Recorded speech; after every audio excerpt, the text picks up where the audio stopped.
Welcome back everyone for another solo run. In the last one we took on Pokemon Yellow with just Pikachu. In today's challenge we're going to take on Pokemon Blue with Starmie. I've actually never played Pokemon Blue before. I've played Red and Yellow probably 100 times each, but I've actually never taken on Pokemon Blue. We start this run using the Pokemon randomizer to replace Squirtle with Staryu, so that our rival will take Bulbasaur to make this as difficult as possible. So we start by taking on Bulbasaur from the rival. I just spammed Tackle as much as possible and end up winning. You next find us taking on the rival next to Viridian City, and I'm already a much higher level. I've been grinding because there's no way I can beat Brock without Water Gun, and I need to get all the way up to level 17 for that. So grinding on level 2s is a way of life in the beginning here. Anyway, for this battle I'm a high enough level to just tackle away Pidgey and Bulbasaur. We finally get to level 17 so we can take on Brock. Between the level and type advantage, we easily one-shot both his Geodude and Onix for our first badge. We got through Mount Moon and came out to meet the rival now at level 22. We're able to Water Gun our way through Pidgeotto, Abra, and Rattata. But after seeing what it did to Bulbasaur, I had to switch to Tackle because it was Leech Seeding and Vine Whipping, so I had to hurry to tackle it down before I lost this battle. We came out with a win though. After traveling through Nugget Bridge and seeing Bill, we arrive at the second gym to face Misty. Our teams look a little similar, so we'll have to see who has the better star here. I Water Gun like crazy and soak these stars down to get a victory. I did use Recover against Starmie just to be safe, but there was basically no risk of me losing here.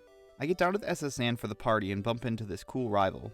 Anyways, we battle and he starts with Pidgeotto. It quick attacks, but one Bubble Beam ends its day.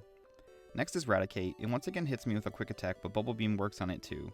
Next is Kadabra, and it tries to teleport on up out of here, but 2 Bubble Beams are good enough for taking it down. Finally, we have Ivysaur. I tried to keep Bubble Beaming away, but once it started Leech Seeding and Vine Whipping, I switched over to Tackle to finish this battle off. After sailing for a bit, we get to Surge in the third gym. I'm a little worried here with the typing, but I'm a decent level, so let's get this done.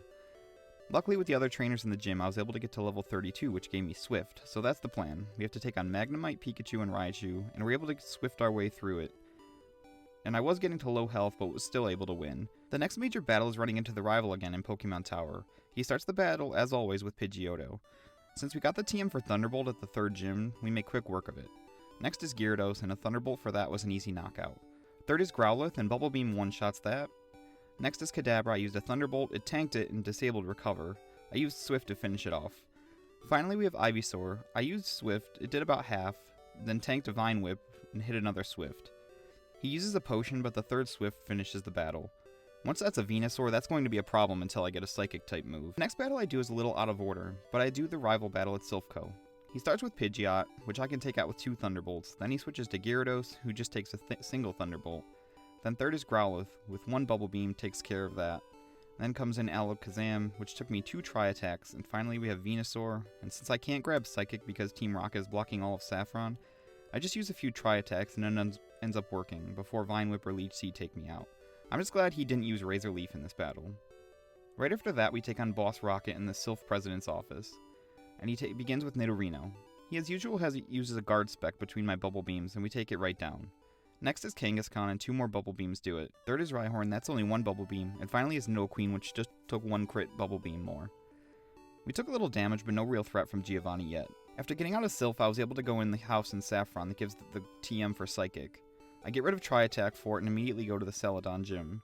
Erica is there waiting, and she starts with Victory Bell. 1 Psychic takes it right out. Second is Tangela, and it's so tanky it takes a Psychic and hits me with a Wrap. But it does a little damage, take it down with a second Psychic. Finally we have Vileplume, that only takes 1 Psychic to get our 4th badge. I was over leveled because I wanted to wait and get Psychic. I think it would have really struggled without it here. I immediately go to Koga for the next gym badge, since this is a poison gym and I have Psychic now, we make pretty quick work of it. For Coughing, Muck, and the second Coughing, we just need 1 Psychic for each to get past them. Finally he has a Weezing, who can take 1, but the second one just gets our badge. This was easy and I'm glad to get Surf to move on to the 6th gym.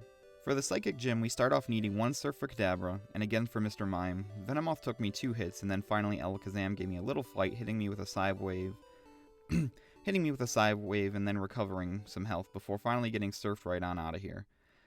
I now can head out to Cinnabar, but it finally may be time to use our Water Stone and get my more favored star Pokemon. I'll start off the 7th gym by using our stone and finally getting Starmie. Now that we have the superior star, we can take on Blaine and his lame fire team. So we basically just one-shot all his team with Surf. That's Growlithe, and Ponyta, Rapidash, and lastly Arcanine. Super easy, let's hope this is a trend going forward. The 8th and final gym is of course Giovanni, and with the diverse move pool that Starmie can have, this is a pretty ridiculous battle. I one-shot Rhyhorn and Dugtrio with a Surf apiece, and then we move on to Nidoqueen and Nidoking that only take 1 Psychic each, and finally Rhydon, which is easy one-shot with Surf. If this keeps up, I may be able to fly through the Elite Four better than I first expected. We then have our final rival battle before the Elite Four. I guess I never realized this before, but Starmie is basically built to beat this game. The move pool basically one-shots everyone on the rival's team, and it also has the diversity needed to have a strong Elite Four advantage. Anyways, we just destroy the rival and we finally get moving towards our conclusion. As we begin to take on the Elite Four, here are our stats at level 68. Looking pretty unstoppable right now, but let's see how it plays out. So we of course begin with Lorelei, and Jinx and Lapras were both able to take a Thunderbolt and be able to attack, but both of them did very little damage with their opportunity. So we have our first member down with very little issue. Next is Bruno, and I have a type advantage to fighting with Psychic and to rock with Surf, so this ends up being another pretty uneventful battle. I really think Starmie might be the best single Pokemon I've used for a solo run. We'll see how the rest goes, but this has been a great start so far. Third up is Agatha, and I couldn't remember if I could use Psychic on the Ghost in this gen, but I tried on the first Gengar and it's super effective, so we have smooth sailing here again. I switched to Thunderbolt for the Golbat, but all of our other Pokemon are taken down with 1 Psychic. We're doing really well so far. Let's keep this going. Fourth is of course Lance, and I'm expecting he will be the toughest challenge for us, so I ether up my Psychics and begin. First up is Gyarados, which is quad weak to Thunderbolt, so that's easy enough. Then we have Dragonair. I try Psychic to see how it'll do, and it one-shots, so I think we're good. I do the same to the next Dragonair, and then Misclick and Psychic Aerodactyl. It lives on 1 and then Hyper Potions back up. I then switch to Thunderbolt, which I meant to use from the beginning, and it one-shots as well.